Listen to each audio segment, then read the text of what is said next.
any ancestral ties to hoodoo or any spiritual practice. Some of y'all ancestors were coons. Yes, because some of your ancestors wasn't running away with Harriet Tubman. They weren't helping Harriet Tubman, and they weren't fighting with Nat Turner. No shade. Some of y'all ancestors were staying on the plantation, helping catch Harriet, and telling Nat Turner to sit his big black ass down somewhere. But it didn't start with them, and it's not ending with them because I mean, yes, some of y'all are still coons, so I guess the coonery is hereditary. But follow me. Let's go back in time. 300 BC. Okay, who was the first coon? Or we can go back in time to the first documented coon. King Ezana. Who is he? King Ezana was one of the Aksum Empire's greatest rulers. And if you look him up, that's what it's going to say. Now, why was he one of the greatest rulers? You think it was because he was a great ruler, but that's not what's on his title. If you Google him and if you look him up, or if you do your research on him, it will literally tell you that he was the greatest ruler, or one of the greatest rulers of the Aksum Empire, because he accepted, embraced, and adopted Christianity with open arms.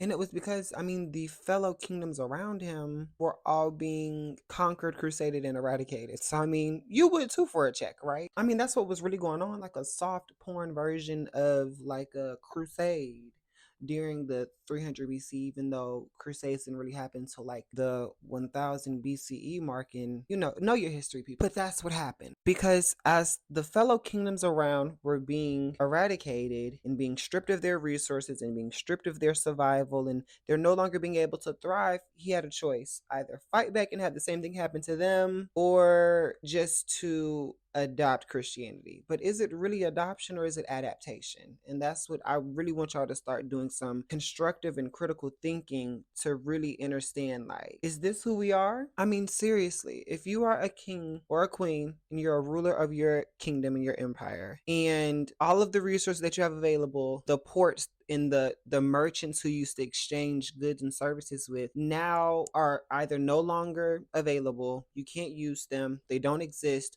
or you need a membership to exchange goods with them, aka you have to be a Christian, you have to convert. What other choice do you have? So yes, some of your ancestors were coons, but this is exactly what happens when you become a coon and you let coonery exist. You invite the enemy, aka your oppressors, to sit at the table with you. And this is the problem with coonery and letting these people come sit. Because one, some of you are coons because you want to be inside the same spaces and places with these people, which is basically like people pleasing because you want to fit in. You're a coon because you want to be complacent, you don't want to be combative, and you just want things to just be easy, a little easy transition for yourselves. And you just want to be included into these spaces, in these places, but they're not for you. And I like, we will be our greatest demise. And it's because of coonery. And because of coonery, things like what happened to Queen Makeda will always happen, because you guys who are coons and whose ancestors were coons made it possible by allowing people to eat at the same table as you. Now, who is Queen Makeda? If you don't know her by that name, you might know her as Queen of Sheba. Now, this is a queen. This is a ruler, okay? Who is Queen of Sheba? She was a very powerful and prominent Black queen, the ruler of ancient Ethiopia during its later years. Okay, she was not only rich in wealth, she was also rich in knowledge. Okay, Queen Makeda has a saying, and I'm going to quote it exactly because I don't want to get her wrong, because she's overall Big Mama. Wisdom is far better than the treasure of silver and gold. It is sweeter than honey and finer than wine, brighter than the sun, and to be loved more than the precious stones. What is stored within is greater than oil, and it satisfies one's cravings more than meat. It is joy to the heart, light to the eye, speed to the foot, and shield to the breast. Yes, Queen Makeda, we love you. Say it with your chest. And so here's the thing why. Because of King Ezana's coonery, what led Queen Makeda to live a life that she lived, right? Because in earliest records of her, they will tell you that she like worshiped the sun and she praised celestial objects and she had all this money. Like, even in the Quran, like they told him, like the birds was like talking to like the wise men. He was like, it's a woman over there talking to the sun. Like, this bitch crazy. How she got all this money, I don't know. But that's the problem, because these people, they always be in everybody else's business, but y'all just need to mind your own business. But we gonna keep going.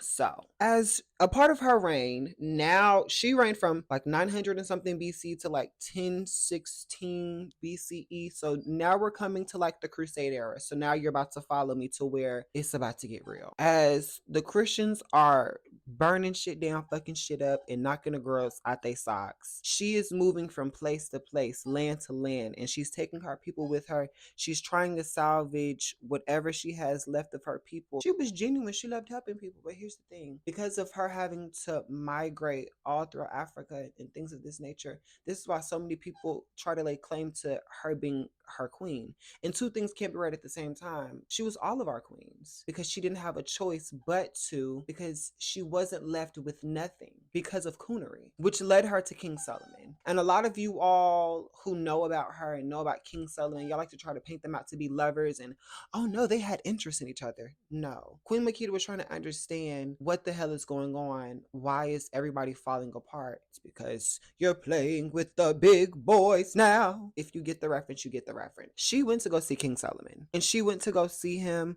and she brought massive caravans with camels, spices, fabric.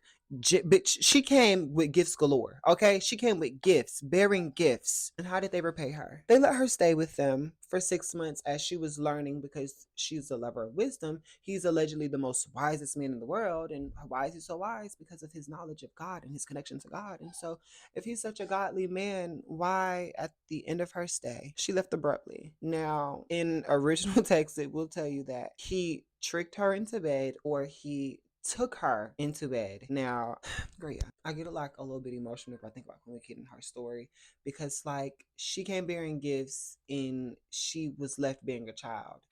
This is exactly why we will always be our biggest demise, because we put not only ourselves but the people that will come after us into bigger holes because you want to fit in, you want to be accepted, you want to be included into spaces that were not meant for us. And so, yes, not only did the world repay her with a grape baby, but y'all also repaid her with making Prince of Egypt, because Moses, the adaptation of Moses, that was Queen Makeda and King Solomon's son, the great baby. Because if you remember the opening scene of the Prince of Egypt, it starts off with Moses moseying down the river, about to get swallowed up by alligators and crocodiles, and just being saved by the Savior, this Savior complex that y'all lead with. But you also would see that Moses came from peasantry. Queen Makeda wasn't a peasant. She was far beyond a peasant. She gave you gifts and you gave her guilt, shame. And so for all of you people to be like, oh, they never gave us Jesus.